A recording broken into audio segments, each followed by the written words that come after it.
Hello teachers, welcome to Para Maestros podcast. This is the English version. Para Maestros means for teachers only. Here we will talk about education, everything related with our profession, from the perspective of Latin America and from the perspective of other teachers from around the world. We will have opinions, interviews, and lots of information about education, and I hope you enjoy. Welcome to Para Maestros podcast. This is the English version, and this is the podcast where we explore the challenges and triumphs of educators around the world.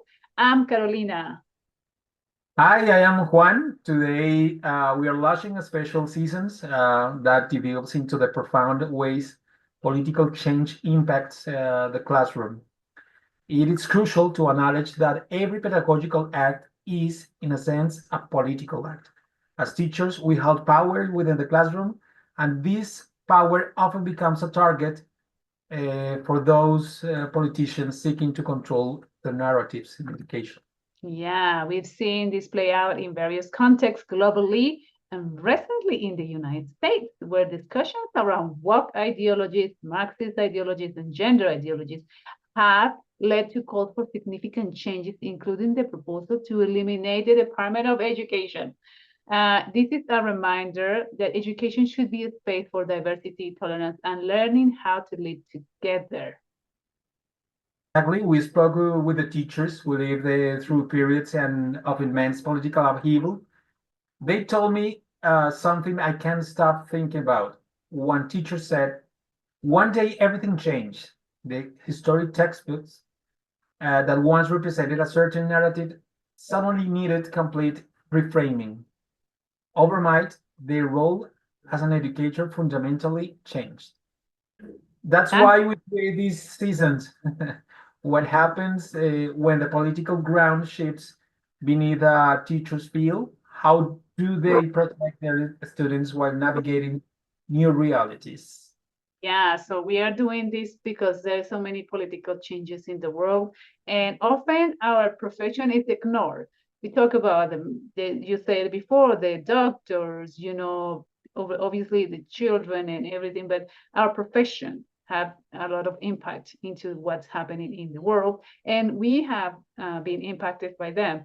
So that's why we want to discuss this problematic or this what happened everywhere in the world. It's not just one place, everywhere in the world. So that's why this season is all about teaching and politics. That's very interesting. Very So, interesting. And what is the conjunction between politics and education? This is very exactly. And nowadays. I really like what you said about that education is an act of politics. We are indeed in a powerful situation where when we are in front of the students. So that is really important to, in a beautiful remark. So today we're going to talk about three stories of teachers or from teachers who faced that exact moment when politics suddenly transformed in their classrooms. Yes, we'll begin with Naila Kabir from Bangladesh, who experienced the rapid transformation of curriculum during the nation's transition to independence. And then we will meet Hainan Alberu from Palestine, who developed her unique approach to in the midst of ongoing conflicts. Okay. And finally, we'll hear from Peter Tavici, Global Teacher Prize winner, who navigated tribal conflicts and political tensions in rural Kenya by using science education to unite his students. Very interesting. Very interesting project. Okay. But before we dive in, I want to share something extraordinary that happened to Haina Haberu in her classroom. Her students were grappling with trauma and conflict when she introduced her play and learn techniques. What happened next fundamentally changed how Hannah or Haina, no sé how to pronounce it, approached her teaching forever and revealed a strategy that teachers everywhere can use when facing political pressure. We'll get to that story on Haina's powerful technique, which she developed to help her students cope. And later in this episode, but first let's travel to Bangladesh, where we have when the Naila story begins. Okay, Naila Kabir talked during Bangladesh transition to independence overnight. The national identity changed and teachers had to rapidly adapt. The shift from Pakistani curriculum to developing a new Bangladesh educational framework was a massive undertaking. Sorry. Naila, okay. Naila Kabir from Bangladesh. Naila Kabir experienced the rapid transformation of education during Bangladesh's transitions to independence. The sudden shift in national identity required teachers to quickly adapt, moving from Pakistani curriculum to developing a new Bangladesh educational framework. This process involved redefining history, culture, and national values Wow. with the classroom. Her work, documented in academic journals and through the London Schools of Economics, highlights the challenges of necessities of educational change during political upheaval. That must be very interesting to see because you are in one country and then suddenly you are in another country. And then you have to kind of rebuild your identity as a whole country so that may require teachers and people to come together and say who we are. That was wow. I thought quite interesting. Interesting. Yes, and especially because education is a source of identity. And when Exactly. you are in another country or in another regime uh, under other government, and suddenly the country changed, so you have to use education to create a new identity, to create a new culture, or to recover the culture that has been lost in a previous government. So this is very interesting, the experience and the project of Naila in Bangladesh. Yeah, definitely, definitely, definitely. No, it wasn't too long ago that when Bangladesh became a country, It was in the 70s. 70s, not too far away. Mhm. Okay, so now let's talk about Haina Habaru, a Global Teacher Prize winner. Developed her play and learn approach after the children witnessed a shooting. Wow. That happened in many places, and we tend to ignore it, but in many places that happened. We're going to talk about this in another episode.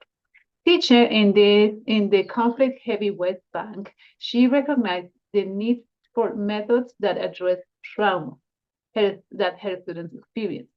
Her techniques provide a safe space for children to learn and heal, emphasizing play and emotional well-being, covering by the BBC and the Berkeley Foundation emphasized her dedication, creating a nurturing educational environment amidst ongoing conflict. This is Yeah. very interesting as well, yeah, especially because of the situation that we are facing now in Mm-hmm. Palestine. This is very interesting, and it is something that we can study in more deeply. Yeah, Now, and so as each. yeah. Well, let me say something about her. It's first of all, teacher, you're welcome to go to the Barclay Foundation and please check her story and her Experience. the project that she did. And the other thing is when we teachers have to leave the curriculum aside and just Mhm. focus on the student as being as people that are suffering and have feelings and have lost somebody. So it's something that sometimes politicians don't recognize Mhm. that we are more than just providing information. We are a source of care, of safety for those children in these parts of the world. So we need this moment to say, okay, we're not teaching math now. I'm teaching these kids how to cope with what they just saw or how to cope with their mother being killed. Things like Mhm. that we have to see that. We need to give a light to these teachers that have to provide these safety nets or safety spaces for their children. So And just what Hannah did to provide emotional well-being, mhm, and it's just the essence of education. First is emotional that emotional rescue mhm, in those contexts of conflict. This is first, and then the cognitive process, the subjects, Yeah, math or science, first we have to take into account or to first take into account and provide emotional well-being. I think. exactly. It seems like more important. I think nowadays more countries are checking on that. Not much as we should look at, but I think we should start focusing on the well-being of the student. There was a moment in history where we just focused on intelligence, that you have the IQ of a genius, do you or not? So we focus on those, but we need to see if human as a whole is as a whole piece with emotions, feelings, of course, knowledge, and all of these things. And in this part of the countries where they have a conflict, so much more important to focus Mhm. on emotional well-being than other subjects. So let's continue. Sorry. Okay, and finally, let's talk about Peter Tavici from Kenya. Peter Tavici teaches in rural Kenya, navigating tribal conflicts in the political tensions, especially during election periods. He uses science education to unite students from different ethnic backgrounds. So this is very, very, very important. Fostering understanding and collaboration by encouraging scientific inquiry and shared learning. He helps students transit political and tribal divisions, and his work was highlighted by The Guardian and CNN after he won the Global Teacher Prize. He demonstrates that power of education to promote peace and unity in politically changed environment. Peter Tavici is one of those teachers that has been recognized around the world because of his interesting and for his work in the classroom. Very, very important. Yeah, definitely very important. All of these are teachers that had to face situations they didn't even ask for. You know, they were in a situation, in a place where things changed, and it's happening everywhere. We are here teaching a group of students, and suddenly, or sometimes not so suddenly, but depends of the situation. Suddenly things changed, and they have to adapt. Now, as teachers, we always look for the well-being of our students. And there's Mm. three teachers that we, you know, not named today were those teachers that really tried their best to take care of their students in these situations that are not as easy to navigate. But well, this is the end of our episode. But teachers, this is not the end of the system. We are going to talk in the next episode. We're going to talk about between two worlds, teaching during times of war. We're going to hear stories from Palestine and Colombia, where we are from, and we're going to talk about how it's our experience when we're teaching in a country which has a war. There are two different stories, two different countries, but we definitely want to share with you those who has not or haven't been in a situation like that, how people and how teachers cope with this.